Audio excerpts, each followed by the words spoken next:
কদিন আগে যমুনা টিভির টক শো, সেখানে রুকসানা আঞ্জুমান নিকোল, তিনি সেখানে সঞ্চালক হিসেবে দায়িত্ব পালন করেন, তিনি একটা প্রতিবাদ করেছিলেন। তিনি বঙ্গবন্ধুকে বিশ্বাসঘাতক বলছেন ব্যারিস্টার শাহরিয়ার জামাতের একজন নেতা, এর জন্য তিনি সেখানে প্রতিবাদ করছেন, যার কারণে সামাজিক যোগাযোগ মাধ্যমে অনেক কিছু তাকে বলা হয়েছে। আপনিও আপনার ফেসবুকে বলছিলেন যে সেটির আপনিও একরকম সমালোচনায় করেছেন, কিন্তু সেখানে আমি আপনাকেও দেখলাম যে আপনিও তার কার সাথে বিবাহ বহির্ভূত বা পরকীয়া সম্পর্ক, যমুনা টিভির ঊর্ধ্বতন কর্মকর্তা, মানে এটি আসলে চরিত্র হনন না? আপনি যে চরিত্র হননের রাজনীতির কথা বা সংস্কৃতির বিরোধিতা করছিলেন, এটি কি চরিত্র হনন না?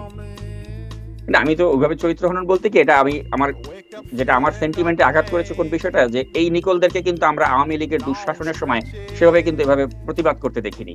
তখন যখন বিএনপি চেয়ারপারসনকে নিয়ে যখন মানে বাজে মন্তব্য করা হতো, বা তখন যখন আমাদের মানে গণতন্ত্রকে কবর দিয়ে দেওয়া হতো, তখন তাকে এভাবে ভোকাল থাকতে দেখা যায়নি। কিন্তু এখন দেখা যাচ্ছে যে তার ওই মুজিব প্রেমটা তার মাঝে খুব জেগে উঠেছে, এবং তিনি বলছেন আপনি আমার অনুষ্ঠানে সেভাবে বলতে পারবেন না। কিন্তু মূল বিষয়টা হচ্ছে এখানে তার নামে তো অনুষ্ঠান নয়। আপনি যদি সিএনএন বা অন্যান্য আন্তর্জাতিক গণমাধ্যম দেখেন, সেখানে কিন্তু নিজস্ব উপস্থাপকের নামে অনুষ্ঠান হয়। এখানে কিন্তু বলা হচ্ছে না দ্য ফারজানা নিকোল শো।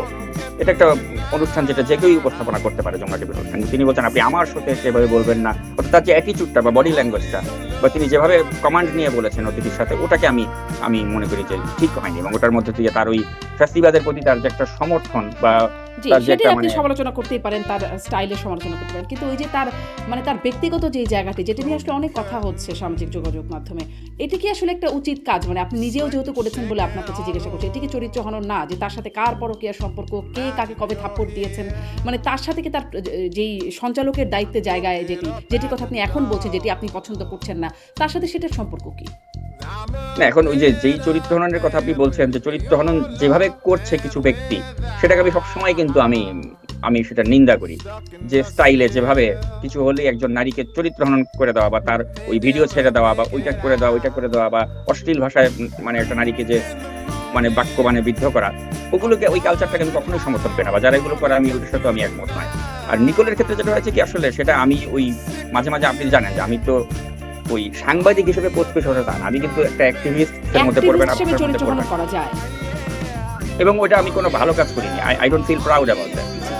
অনেক ধন্যবাদ। মানে আপনি যে বোধ করছেন যেটা একটু ভালো না, মানে নারীদের বিষয়ে কথা, এরকম কথা যদি সত্যও হয়ে থাকে, সেটি আসলে বলাটা খুব সমীচীন কিনা পাবলিক ফোরাম, এটা আমার একটা না, মোটেই সমীচীন নয়। এবং বলেছি তো যে মাঝে মাঝে আমাদের ওই ইমোশন বা আবেগ চলে আসে সামনে বেশি, এবং সেক্ষেত্রে আমরা অনেক সময় আমাদের ওই বিবেকটা কাজ করে না। তো অবশ্যই I don't feel proud about that status, বা তার যে চরিত্রের বিষয় নিয়ে আমি যেটা বলেছি সেটা নিয়ে আমি কখনোই ওই অংশটুকুর জন্য আমি প্রাউড ফিল করি না। ওটা না বলতে পারলেই ভালো হতো।